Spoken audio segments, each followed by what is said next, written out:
Morning, Trinidad and Tobago, and welcome to the Ministry of Health's virtual media conference on the national COVID-19 response.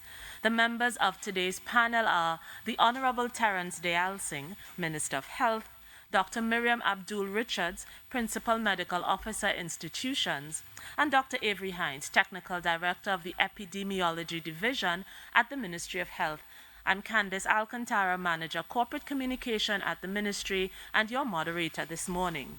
We begin with the clinical and parallel healthcare update from Dr. Richards. Thank you very much, Candice, and a good morning and a happy Saturday morning to my panelists, Mr. Terence Deyalsingh, the Honorable Minister of Health, and Dr. Avery Hines, my colleague. Good morning to the good people of Trinidad and Tobago. Thank you very much for tuning in to our press conferences at the Ministry of Health, and a special welcome to all members of the media. Thank you very much for continuing to convey information about COVID-19 to our population. Ultimately, we work together to save lives by protecting the well-being of our population. This morning, I will share some information on two areas. Firstly, the clinical statistics as per the COVID-19 dashboard as of yesterday, 4 p.m. Secondly, I will provide an update on the status of the hospitals in our parallel healthcare system.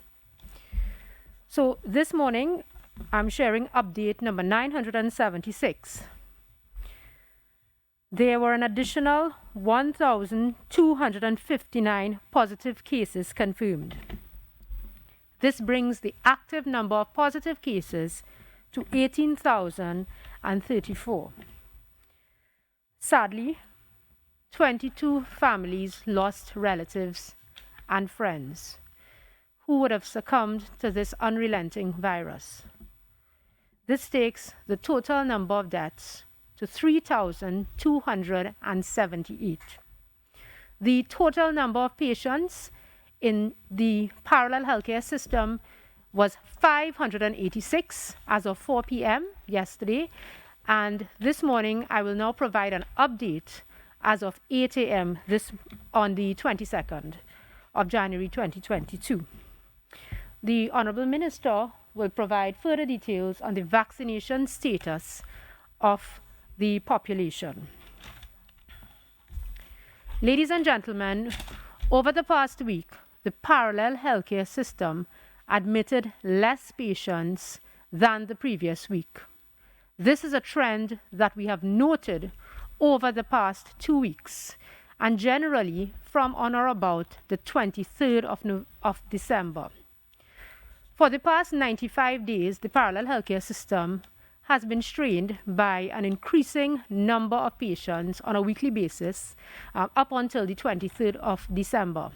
However, let us not become prematurely comforted by this decrease in numbers, because it is marginal, and also we continue to see very severely and critically ill patients in our hospitals and accident and emergencies. This morning, the overall occupancy, or the national occupancy of the parallel healthcare system is at 61%, and this represents 435 patients in our high acuity or our hospitals that care for very ill patients, and 109 patients in our step-down facilities that manage or take care of our recovering patients. This gives a total of 544 patients, which is a decrease as of yesterday in our system. As we would have indicated at the start of this wave in October, the parallel healthcare system needed to increase capacity, and we did increase capacity at the accident and emergency departments for mainly two reasons. Firstly, we noted that persons would arrive on the ambulance from their homes in a severe and critical medical condition, and so required care, and that would be intensive care unit and high dependency unit level cares at our accident and emergency departments because they were too ill to be transferred. We also increased the capacity at our accident and emergency departments to manage the increased number of persons that were being admitted due to the increased number of cases. This morning, across our accident and emergency departments, there are 58 patients. Again, we have noticed a trend of a decreasing number of patients being admitted to the accident and emergency. However, we have 16 patients of that 58 that are at an intensive care unit level. And these are the sick patients, these are the ill patients that would have an adverse outcome. There has been a consistent demand for ICU beds, and I'll say that a bed activated is a bed filled. And at this point in time in Trinidad and Tobago, 66 out of 80 patients, out of 80 activated ICU beds are filled. This gives an ICU occupancy nationally of 83%. Furthermore, over the last 95 days, we have noticed an average ICU occupancy of 89%, which means on any given day, up to 9 out of 10 beds will be filled. This morning, I speak to you on behalf of all the selfless healthcare workers across the parallel healthcare system and the traditional healthcare system. I speak to you as a specialist medical physician, and I would like to reiterate that we continue to adapt to an uncertain and evolving virus. We are now learning about Omicron. We now have the advent of Omicron in our population, and our ICU beds are almost filled. We have noted the increase in numbers over the last 2 days, and this leads us to predict that there will be a demand for increased number of beds across the system.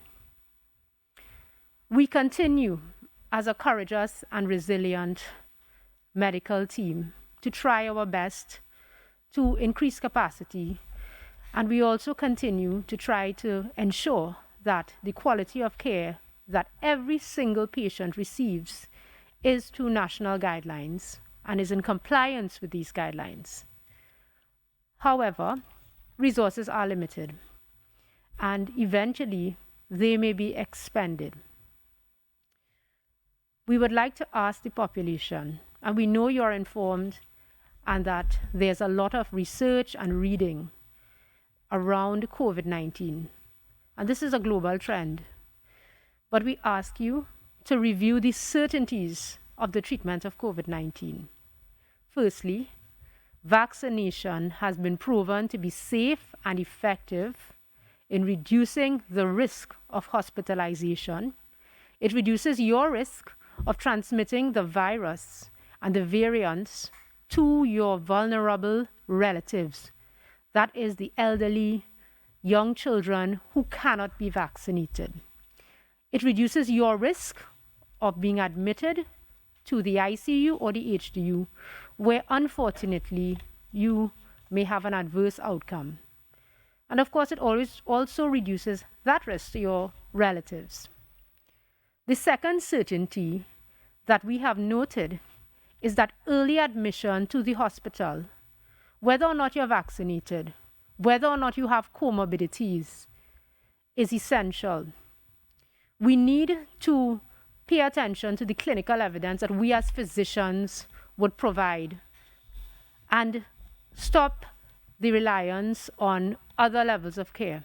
So if you notice that your relative or yourself is deteriorating and you have clinical signs like shortness of breath, please contact the ambulance service and allow yourself to be transferred to the nearest accident and emergency facility.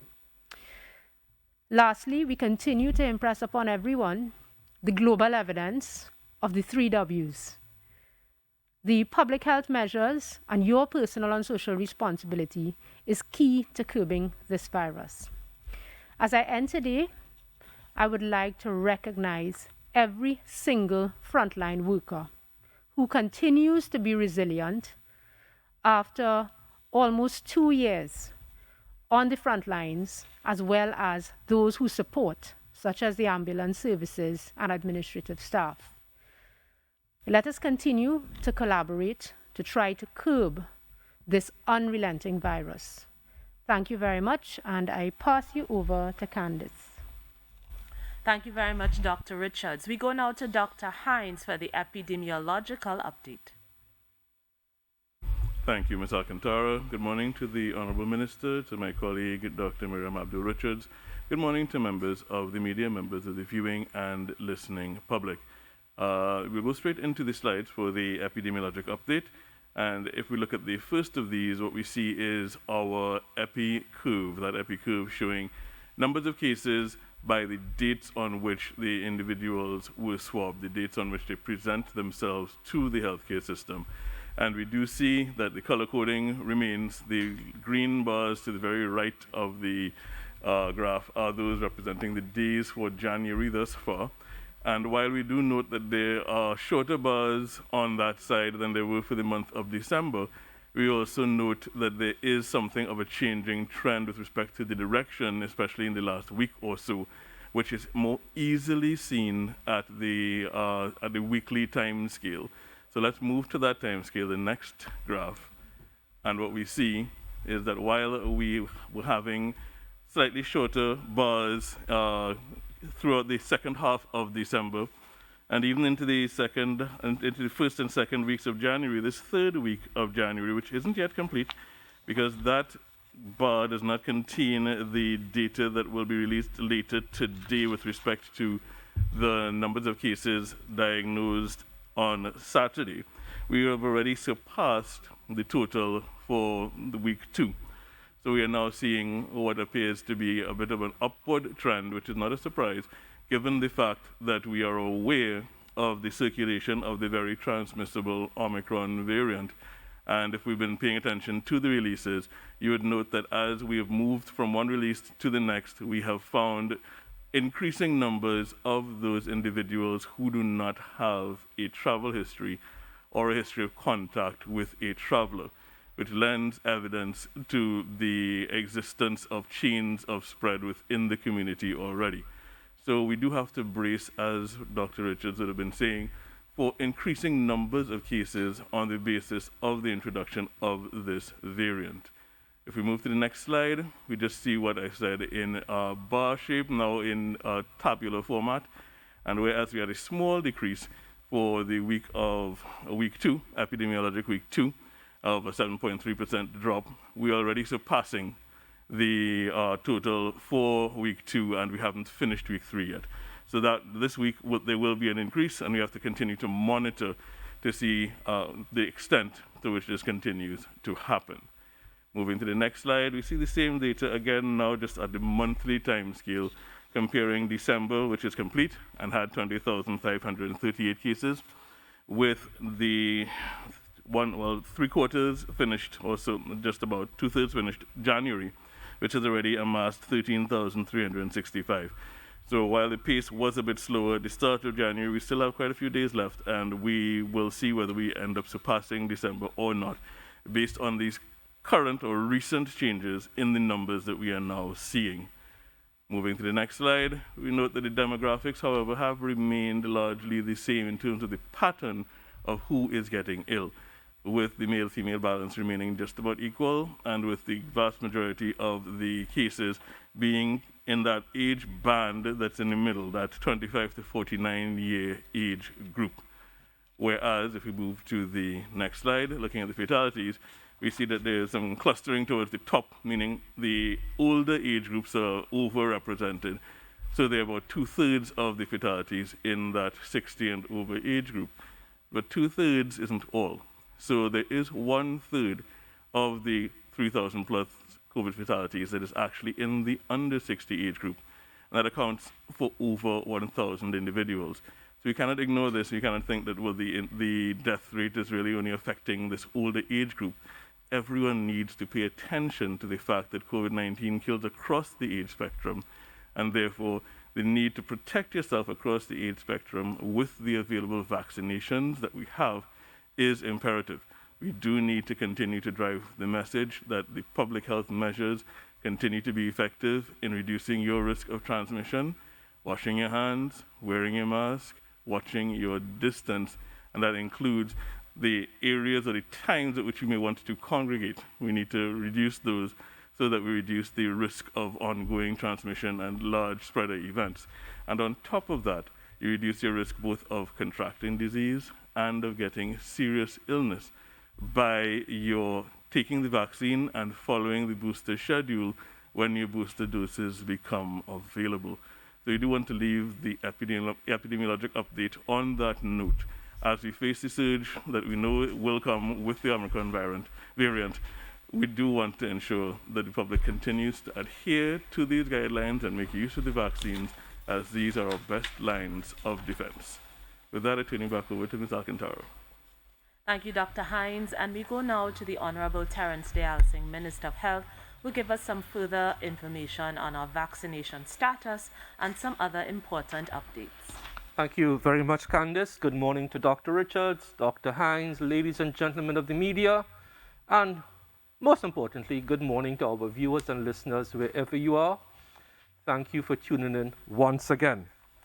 I would like to start off or pick up where Dr. Richards would have left off when she was speaking, and that is once again to thank our healthcare workers. It has been challenging for you, for us, and it has been my honor and privilege to have been a part of this team of dedicated citizens of Trinidad and Tobago. You represent what is good about Trinidad and Tobago in terms of dedication to duty and selflessness. And as we enter into this third year, we are with each other, and I know you are tired, but I know you are finding stores of energy in your different faiths, in your different environments to continue this fight. To every single healthcare worker, from the janitors to the cleaners to laundry to mortuary to administration to lab techs, ambulance drivers, patient care escorts, doctors, nurses. Did I leave out any other category of healthcare workers? All. If I left out anybody. And as we go on, I want just urge the population that healthcare workers in Trinidad and Tobago and around the world, I dare say, are asking people, if you really care for us, try to decrease your chances of becoming infected by doing a couple of things. One, watch your congregation, how you congregate in dangerous settings where you can catch the virus. Wearing of masks is important. Even if you are vaccinated, and also get vaccinated. It has been proven worldwide to decrease hospital admissions. So we really want to urge people to get vaccinated. And speaking about vaccinations, our vaccination numbers up to last night, total who have completed their vaccination regime now stands at 684,018, which is 48.9% of the population. So we are approaching, a bit slowly, that magical figure of 50% and 700,000 persons. It's a nice psychological barrier to reach and beat, and let's try and get there as quickly as possible. The number of persons who have been boosted, 104,549. So that's the vaccination update. Continuing on the conversation of vaccinations, I want to bring the population and the media up to date on WHO's latest pronouncement that they have granted emergency use license or emergency use authorization for the Pfizer-BioNTech vaccine for children between the ages of 5 and 11. This updated EUL came up yesterday, January 21st. I know many parents and doctors and pediatricians, because I've been speaking to them through last night and this morning, are eagerly awaiting the rollout of this program. I just want to explain to the national community what process we are going to follow to roll it out.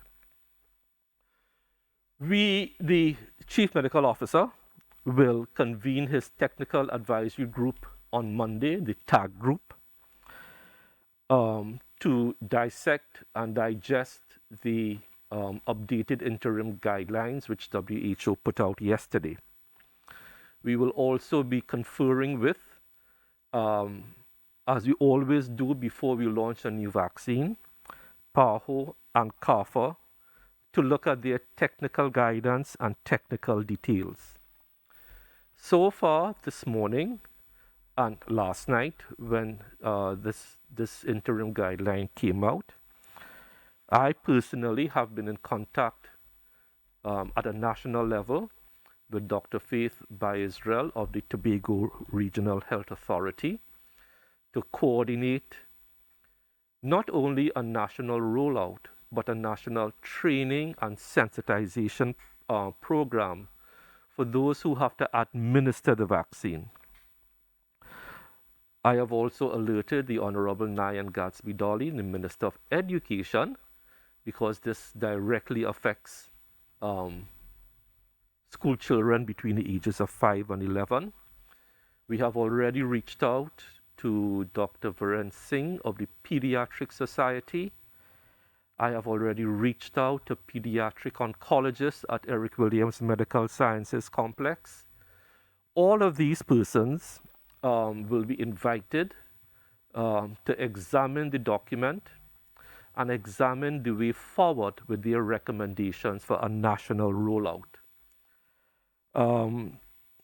Whilst we are doing that, the expanded program of immunization led by Nurse Grace Sukchan, and also with the assistance of the principal pharmacist, Ms. Anissa Sibu Dutnath, will also be conducting their sensitization programs because the dosage is going to be different. So all of these pieces of the puzzle have to be put in place before we announce a national rollout. We are working very hard behind the scenes between last night and this morning. We have made numerous calls to all of these bodies, PAHO, CARPHA, the local doctors, Pediatric Society, Tobago Regional Health Authority, Ministry of Education. And once we have a position, we will come to the national population to discuss the national rollout. So that is where we are. It is some good news, but we do have some I's to dot and some T's to cross before we go full speed ahead to vaccinate this cohort. I know many parents are anxious, and this speaks to their sensibilities and their sense of responsibility to get these children vaccinated, which I welcome. I know many, many parents are listening to the science and not listening to the noise and not listening to the conspiracy theorists, and I really applaud them. Because, as I said in an earlier press conference, one of the ways to beat this virus is for all of us as a national community, not only as a government. Don't see this as government versus anybody. This is a national effort in a tug of war with a virus.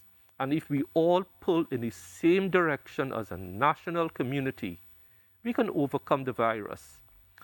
But if on our side we pull in different directions, then the virus will win that tug of war. See it as a tug of war. And every rational person, every right-thinking citizen, every right-thinking person who leads an organization has a role to play in pull in with the national community. To date, 684,000 persons, roughly 50% of the population, have done that. So you have spoken. What we want is more and more of that second half to come on board.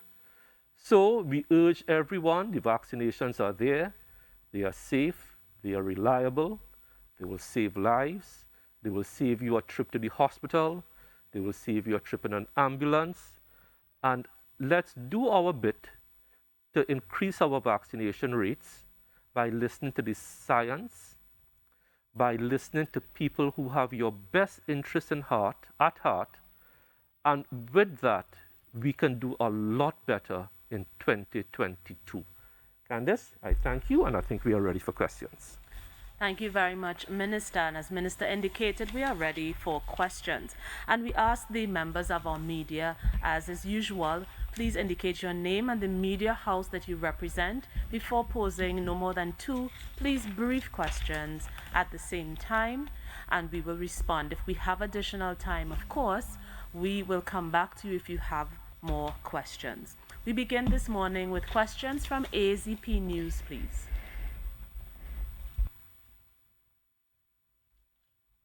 Good morning, Suan Wayo from acpnews.com. I had a list of questions, but I basically just changed them because due to Minister's announcement. Minister, will now that who has approved the Pfizer vaccine for that particular age group, will the government be considering implementing mandatory vaccination for children of that particular age group? And how soon can you give a time frame as to when we might be able to receive such vaccines for the rollout program? Thank you. Thank you, Suan. So let me take both questions. The issue of mandatory vaccines for that age group has already been addressed by both the Honorable Prime Minister and the AG, and it depends on what legislation comes. So let's wait on that. And on the time frame, as I said, we have to have these rounds of consultations, and when that happens and there is consensus, then we could start the rollout. And let me explain to you why.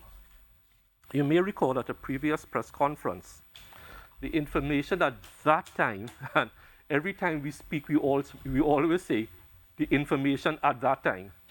The information at that time was that the Pfizer vaccine for 5 to 11 may have been a slightly different formulation. That is, whilst it is the same vaccine, mRNA vaccine, the dose was going to be different, the buffer was going to be different, and the packaging may have been different.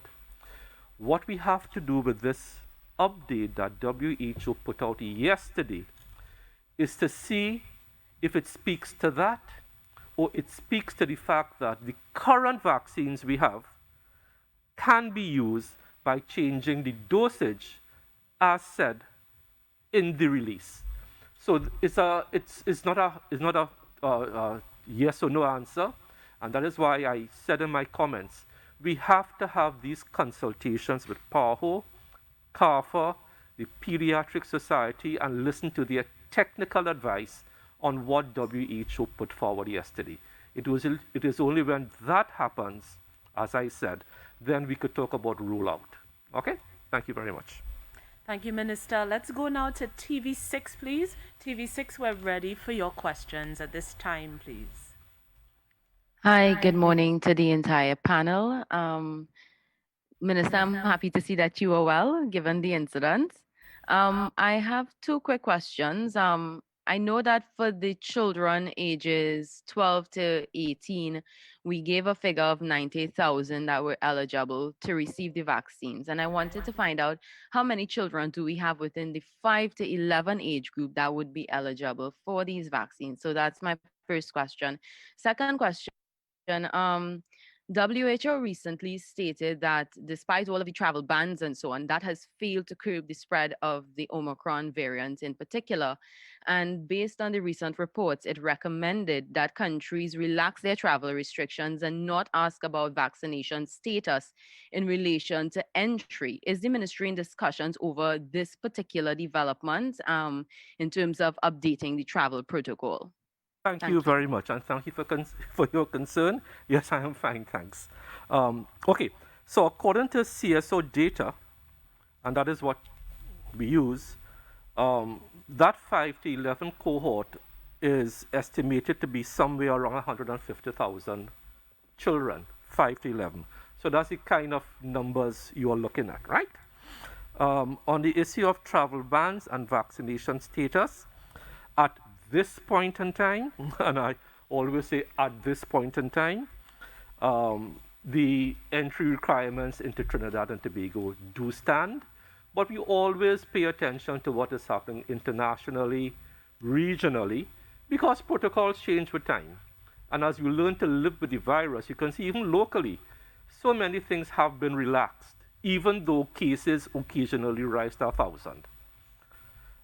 We have, in learning to live with the virus, almost everything is open. The Honorable Prime Minister has said publicly, the days for lockdowns are over unless something spectacular or absolutely dangerous happens. So as things evolve, we look at all our protocols, but at this point in time, as of today, there is no need at this point in time to alter our entry requirements into Trinidad and Tobago. Thank you very much to Minister and TV6 for those questions. Let's go to TTT News. We're ready for your questions, please. Hi, good morning. Sunil Lala from TTT News. How is everybody doing today? First question, Minister. Is there a need? I know the CDC would have put out a release recently. Is there a need, given Omicron and so on, is there a need for the population possibly to upgrade from cloth masks, given the spread of Omicron and how many particles it may exhibit? And secondly, for me, Watson Duke, the Deputy Chief Secretary in the THA, would have put out a statement, a video, urging Tobagonians to get the vaccine. He said himself he and his family is going to get that vaccine. Any comments on that? Wait a minute. So hold on. Dr. Hines will take the issue on CDC and cloth masks. Just repeat the question about Watson Duke, please. I want to make sure I have it, because I know he made statements he is not going to be vaccinated. I didn't see it, so just, yeah. Sorry, Mr. Duke actually put up a video, I believe it was last night, saying that he is going to get vaccinated, and he's urging all Tobagonians to get vaccinated as well. So just any comments on that? Well, I am quite happy that Mr. Duke has come around. As I said, in this tug of war with the virus, we need everyone. It's not a government thing. We need everyone, Sunil, to pull in the same direction. And if Mr. Watson Duke belatedly is going to pull with Trinidad and Tobago, then I welcome it. And I urge everyone else who have been carrying a different message to join with us. If what you are saying is correct, I haven't seen the video. If what you are saying is correct, it's welcome. We need all voices to join the vaccination program. And once what you are saying is correct, Sunil, I welcome it. And let's all be responsible, that everyone in a position of leadership who can influence other people, to join with us in getting vaccinated. And I really welcome what you have said about Mr. Duke. I hand you over to Mr. Hines, Dr. Hines, to talk about masking. Thank you, Minister. Thank you for the question, Mr. Lala. Now, what I think we need to bear in mind is that the recommendations on masks and on the different types of masks have always pointed to the fact that there are masks that do more and masks that do less, but that a mask is better than no mask.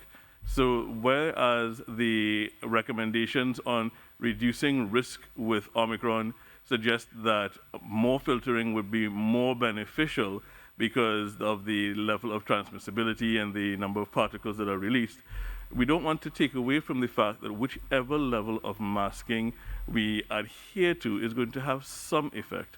So we do want to encourage everyone to wear the masks that they can access, the masks that are accessible and affordable to them. And of course, we are endorsing and supporting the fact that for protection of yourself from getting infected, clearly those N95 or the higher level of filtration masks will do more for you to reduce your risk of inhalation of particles. But it's not just that we consider at a public health level.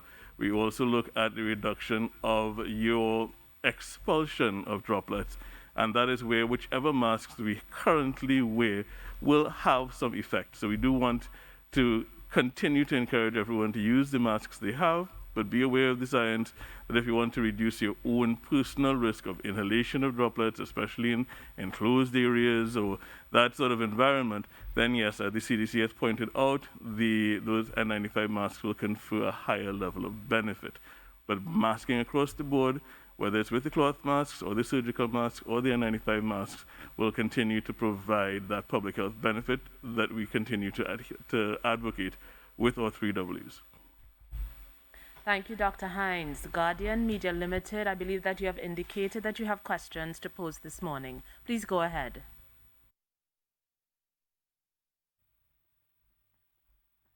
Are we ready with Guardian Media Limited? If there's some challenge, then let's move to Newsday. Let's get questions from Newsday at this time, and then we will go back to Guardian Media Limited. If what you are saying is correct, I haven't seen the video. We're going to Newsday, please. Hi, good morning. Hi, good morning. Please identify yourself. Good morning. Sure. Good morning. My name is Ria Chetram. I'm from Newsday. I have 2 questions for Minister, and it's in relation to the automatic notice that you get upon taking a test. And I'm paraphrasing here where it says that release from quarantine or isolation due to COVID-19 is automatic once the quarantine period has come to an end and no release documents are required, and it applies for COVID positive people as well as their contacts. So my question is there a difficulty in the testing capacity in that the system is overwhelmed? And my second question is there a lack of resources to monitor home quarantine or isolation at this point in time? We go to Dr. Hines for response to both questions. To Dr. Hines at this point, please. Okay, thank you for the questions. Now, the document that you would be paraphrasing would be the one that tries to create a streamlined system, given the built-in buffers and precautions that are part of the existing quarantine and isolation timeframes. There isn't a need at the end of those timeframes for what they call out testing or negative testing in order to return to your general circulation. This is a position that is supported by the WHO and supported from the perspective not only of the logistics in terms of trying to get release documents, but also in terms of general management of resources. If you're in a position as a population where we're focusing on testing individuals who are ill and identifying new ill individuals so that we can quarantine and isolate appropriately and slow spread, it is not the most beneficial use of that resource to then use the same test resources to test people to make sure that they're negative going back out, given the fact that the biological evidence suggests that the timeframes that we have implemented for isolation and for quarantine are sufficient to reduce risk of transmission. So it's not really a matter of insufficient resource, but rather a matter of best use of resources with regard to that particular strategy. And with respect to the monitoring, as you are aware, I think we're now at over 18,000 individuals who are in the active positive category. And there is, of course, a certain level of strain on the existing resources for monitoring, so that if there are issues of delays in being contacted, etc., it's really because of that volume that we're dealing with at the present time. So I think that answers both of those questions. Thank you, Dr. Hines. Yes, both questions were answered. Let's go back to Guardian Media Limited at this point. Hopefully we have sorted whatever little technical issue existed there. Guardian Media Limited. And we have your questions, please. From News there, and then we will go back to Guardian. We seem to still be having a little issue with Guardian Media Limited, or the audio is too soft. So what we'll do now is take an additional question from AZP News. AZP News, you had an additional question. Let's get that from you now, please. AZP News. Sure, thank you. I hope Guardian Media sorts out the issues. Yesterday, the ministry released information of 28 new cases of the Omicron variant. Can we say that we are now officially in community spread, given that 18 of those cases had no contact with recent travelers and did not travel themselves? Thank you. Okay, we'll go to Dr. Hines for a response. Okay, thank you. You may not have been tuned in at the start of the epidemiologic update, but we did make reference to that, where we did say that as we are seeing increasing proportions of the new cases having no travel history, that indicates that there are chains of community transmission. And given the behavior of the Omicron variant in other populations, we know that what we see is probably a fraction of what's happening. So we do want to advise additional caution for the entire population as we now have to deal with this more transmissible variant. So the evidence suggests that there is community transmission, and once we suggest that, once we see that, knowing how Omicron behaves, basically we are now contending with community spread with all the attendant regulations that would need to be adhered to in order to mitigate that impact. Thank you very much, Dr. Hines, for that clarification. TV6, we're ready for your additional question, please.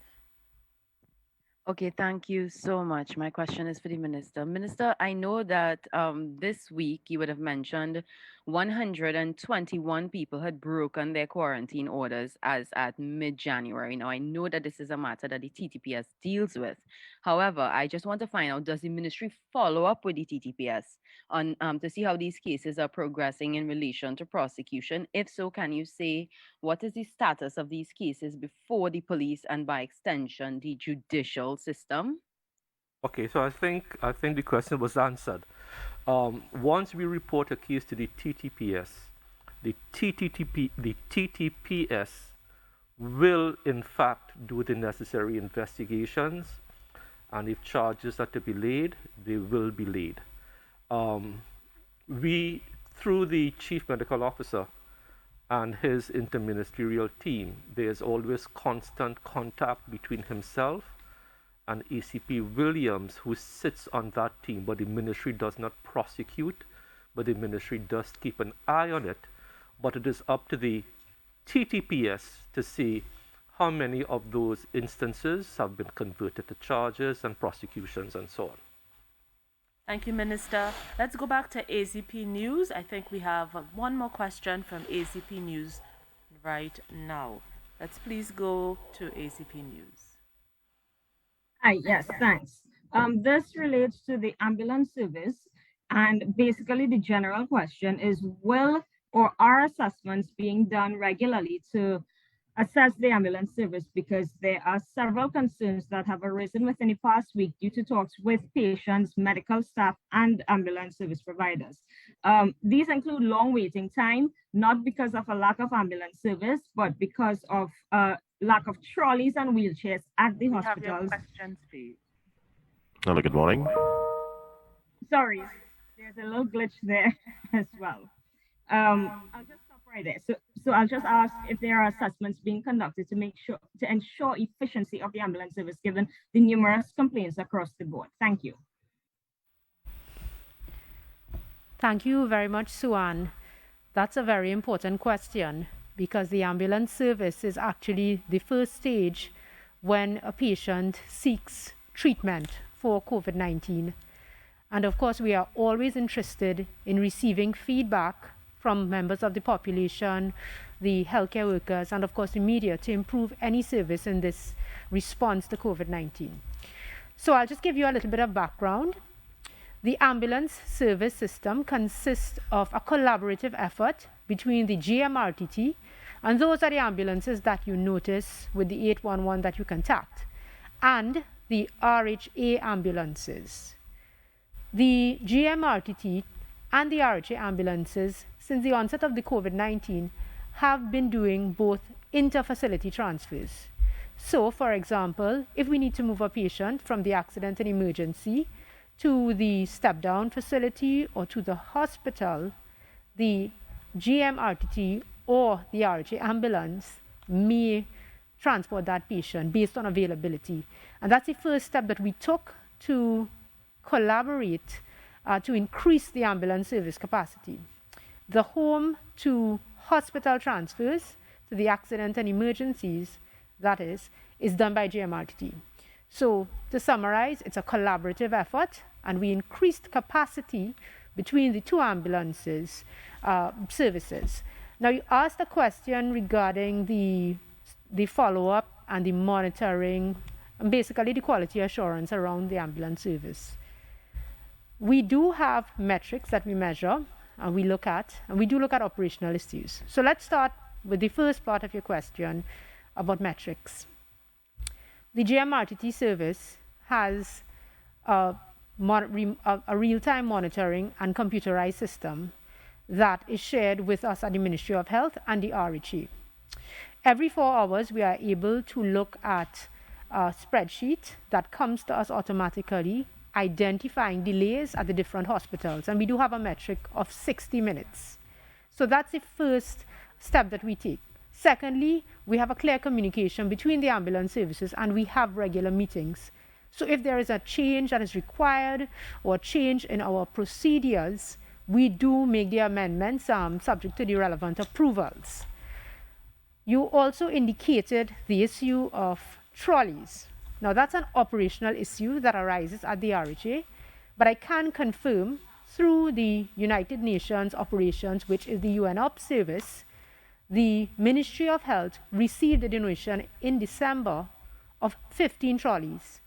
We noticed that one particular center had the challenge with trolleys, and the trolleys were donated to that center, and we've noticed less delays from Christmas Eve to present. I was not aware of a wheelchair challenge, but again, it's operational, and I take note of it so that we can contact the RHA physicians about it. We also monitor usage. You would have heard me in the PM's conference and previously speaking about what is called the rolling average. So Dr. Hines has a rolling average and we have a rolling average. And by and large, we did notice the rolling average increase due to increased demand. More people are ill and more people require ambulance care. So that would lead to a delay in care. However, I'd like to reiterate a point, one major point. When a person contacts the ambulance service or their relative, the ambulance service now has to find or to locate that person and do an assessment.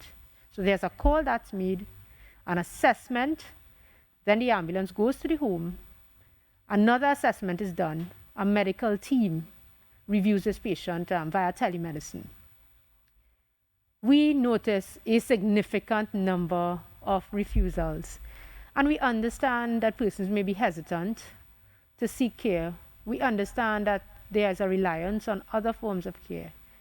But when you contact the ambulance and you request a service, it causes an increase in the turnaround time, and it means that one ambulance is basically off the grid.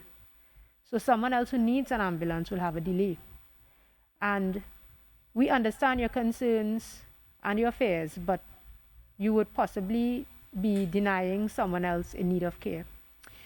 The last fact I would like to indicate is that since the onset of this wave on October 19th, we have increased the capacity of the service by increasing the number of ambulances per shift and also the number of advanced life support ambulances. And these are ambulances that are equipped to transport COVID-19 patients who require ICU and HDU care. So I hope that I've brought some clarity to this question, and I thank you for raising this very important issue. I just want to come in here as Minister of Health because in listening to the questions, not only this morning, all the time when we pass 2 years, the question is always, where are the more ambulances, more trolleys, more contact tracers, more ICU? At this point in the pandemic, going into the 3rd year, all healthcare systems across the world are stretched. There is no more of anything to be had.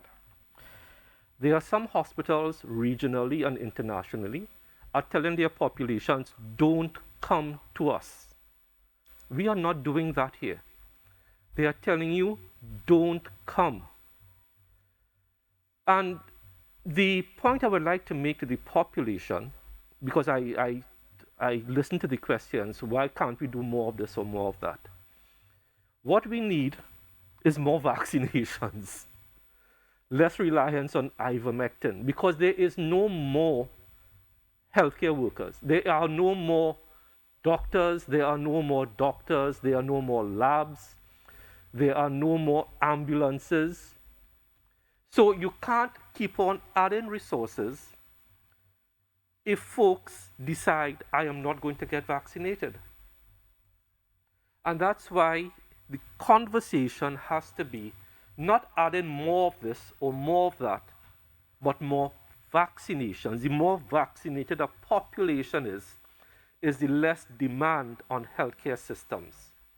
So Dr. Richard spoke to you operationally, and I want to just add my bit policy-wise, that the conversation at the beginning of the third year of a pandemic is not to add more of these treatment options, more ambulances, is more vaccinations to decrease the level of infection, decrease the number of calls on the ambulances, more adherence to the public health measures, wearing your masks, even though you're vaccinated, washing your hands, and avoiding crowds. We still have to do those things at the start of a third year of a pandemic. Okay? Thank you. Thank you very much, Minister Dayal Singh. And although we were unable to solve the technical issue to have Guardian pose their questions live, they have sent me the questions, so I'll read them now for the panel. First question, based on the recent UNICEF survey, which shows that many parents believe their children are too young for vaccines, how do you and your team plan to overcome this? And the second question, are you envisaging that vaccination of the 5 to 11 age group could lead to school reopening for primary school children, and when? Okay, thank you. So those are two really, really good questions. I'm sorry we didn't get it live. So let's answer them. On the issue of vaccine hesitancy by parents, just to let you know that as parents, they have been vaccinating their children and babies from 2 months old. Every parent in this country has vaccinated their children from 2 months old. On the issue of the COVID vaccine, we would have engaged the Faculty of Social Sciences at UWI since December last year to re-engage them on a vaccine hesitancy study. We are marrying that with the UNICEF report, which speaks to what we want to do in creating messaging to go to parents. And that's why I indicated at the start, before we roll out the Pfizer vaccines, I indicated that we need to talk to the Ministry of Education. We need to talk to the Parent Teachers Association, the Pediatric Society. That is why we are taking this careful approach initially, so when we roll out the program, the concerns raised in that UNICEF report can be answered. There was a meeting held yesterday at 2 o'clock between different stakeholders to come up with crafting that messaging with the University of the West Indies and other stakeholders to do just that, right? We engage UWI, Office of the Prime Minister, Comms Department, to do just that. So that's what I said, before we roll out this 5 to 11, there are many, many pieces of the puzzle that have to come together to have a successful launch in the 5 to 11. And what we are hoping is that when parents bring out the 5 to 11 and people see vaccines save lives, it will also have a ripple effect on the rest of the population who is not vaccinated, to encourage them, look, this is for your benefit, this is to save your life. So we hope to piggyback on that as we move forward. Thank you for those two very, very excellent questions. Thank you, Minister. Let's go to Newsday with another follow-up question, please. Hi, again. So with all of that being said, as it relates to children and the infants, would you all be able to provide some statistics about children in terms of how many child or infant deaths we've had so far, unfortunately, to COVID-19.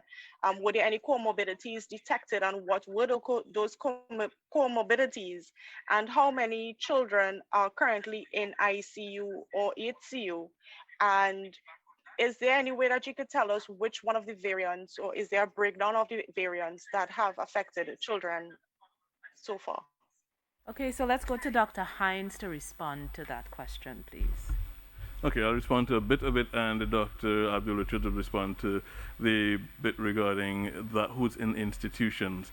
With respect to deaths in individuals under 18, which is the age group that would be considered children, we've had 11 of those, 2 of them actually being in individuals under a year old.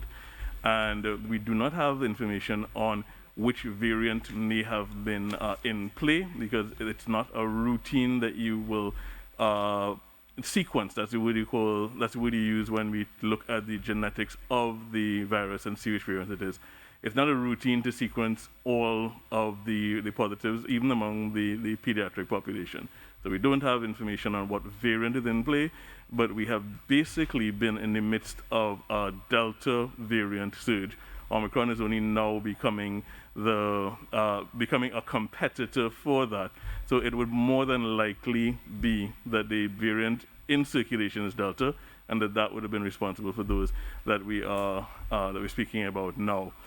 Yes, the individuals would have had various comorbidities, some of them from birth. We'll not go into the actual details of what they would be, but yes, the vast majority would have had comorbidities, and in the ones that were under a year, those comorbidities may have been things that were present from birth or things that may have affected the pregnancy leading to the birth. And that's about as much clinical detail as we can share without breaching patient confidentiality. Thank you, and I believe Dr. Richards has some info to add to respond to the question. Thank you, Candice. As of this morning, there are 7 pediatric cases across the parallel healthcare system, one of which is an ICU case. Thank you. Thank you, Dr. Richards. And we go now to Minister Dayal Singh, who just has one additional important piece of information. Thank you very much. So, ladies and gentlemen, thank you very much for tuning in this morning. You may recall at the start of this pandemic, we used to have press conferences literally every day. And then we started putting out news releases 3 times a day. And now we are down to 3 times a day for press conferences. 3 times a week. 3 times a week, sorry. As our response to COVID changes and evolves, coming out of lots of studies, our communications also have to change and evolve. And one of the last questions was about the pediatric population. How do we speak to them? The Ministry of Health will be seeking from next week to have much more direct communications with members of the public, especially using social media platforms, because their questions need to be answered. They have their own concerns. So we'll be ramping up our social media platforms. I have asked the Corpcom to send out our experts more again into Radio Land, TV Land on the morning shows, where you have that direct link with members of the public. We will continue to send out our daily public updates. But what we will do from next week in order to manage our expert resources and to have that more direct communications with members of the public, we will come to you on a Wednesday and a Saturday, and we'll be dedicating Mondays, Tuesdays, and Thursdays to much more intimate conversations using social media platforms, talk shows in the morning, and so on, to communicate with the public. If there's something absolutely necessary that happens between a Saturday and a Monday, we will have a press conference. But with this change in the status of the virus, in this evolving communications battle where we need to be more on the ground, answering questions from the public, I have explained where we are going with our communications from Monday. So our next press conference will be next week, Wednesday. We'll be with you every Wednesday and Saturdays from now on. But we will be on the media in different platforms from Monday. So that is where we are as we continue in this third year of this battle with the virus. And my parting message on behalf of healthcare workers and everyone where there is no more of anything, please help us by getting vaccinated. It will save some lives. Thank you very much. Thank you very much, Minister. And on that note, we come to the end of today's media conference. Thank you, everyone, for participating. A reminder, if you need to be vaccinated, you can do so now. We have locations open until 3 o'clock today. The paddock at the Savannah, Costa El Dorado, Wallerfield International Raceway, Larry Gomes Stadium, and the SAPA was open until noon, and UTT Shogunas campus is open until 3. Tomorrow you can go to Costa El Dorado and Wallerfield International Raceway between 8 and 3 p.m. Please go get vaccinated and everyone be safe.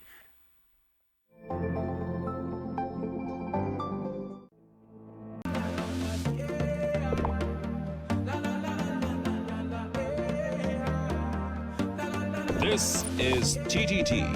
Live for local. Welcome to Positive Moments with Andrew.